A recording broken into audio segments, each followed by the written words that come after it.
Tiger Mountain Foundation utilizes a mosaic of opportunity from workforce development, substance abuse, education, micro-business enterprise, and financial literacy. And we do that through the nucleus of creating community gardens in inner-city neighborhoods. There are 4 community gardens here in this 1.5-mile thoroughfare, Garden Greenbelt that we've called it. This garden that you're looking at here was started in 2008. Here we are 6 years later, still yielding very positive vibes to the community. There's a lot of vacant fields, especially here in South Phoenix.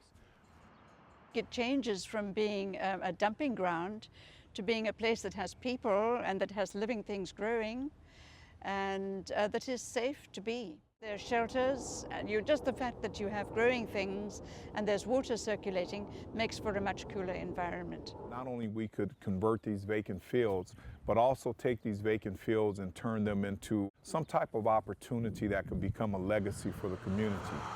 A couple of people, friends of mine that was already working with this organization, I started out giving them transportation here to the gardens. And they lived pretty far out, so rather than just going back out to the house and then wait till the time they get off and come back, I just hung around, you know, and it's like that thing they said, if you hang around a barbershop, you're gonna get a haircut sooner or later. When you have true sustainability, you're going to incorporate all the different assets that people bring from the community. I always did farming and stuff like that. Well, I wouldn't say farming, but gardening. But my dad, he always had some type of garden in the yard somewhere. He was a firm believer that you need to grow your own vegetables. You need to have your own cow so you can get your own milk. And after I got started with this group here, it was a lot of stuff I found out that I didn't know, you know, as far as farming goes. So, see that small those leaves are? But look how big that is. Look how big these leaves are, and look how small that is. You see the difference? So it's you can't just go by the leaves.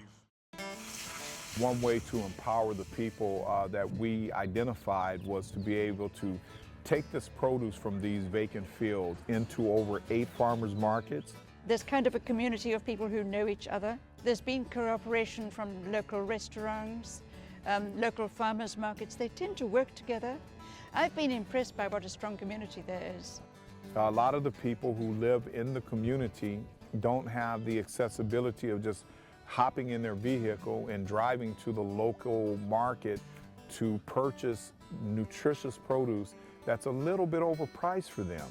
They can literally come to one of these 4 community gardens right at their doorstep, and it makes it very accessible and affordable for them. If you're eating locally grown healthy food, that's a huge benefit to everybody.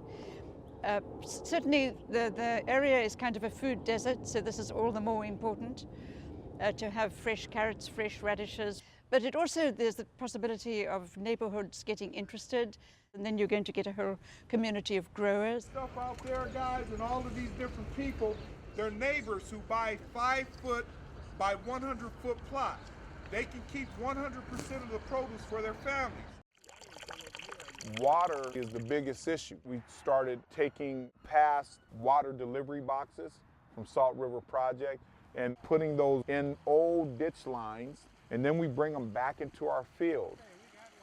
Bringing the SRP water in is crucial to a community garden. It's very cost efficient for acres of land to have water that you can bring in mass. It would cost us on a monthly basis close to $1,500 to $2,000. But because we are able to bring it in mass, we're able to do this whole project for about $400 for the whole year. I think urban food is really at the root of sustainability. If you don't have a good urban food system, you don't have a sustainable environment. It has to do with our farming system, the way we use water and other sustainable resources. It has to do with our communities and people's access to healthy nutrition. It's at the root of a social network as well as a physical and ecological network. When you build a garden like this, it is now associated with some new innovative and creative ideas of how to engage people in your community.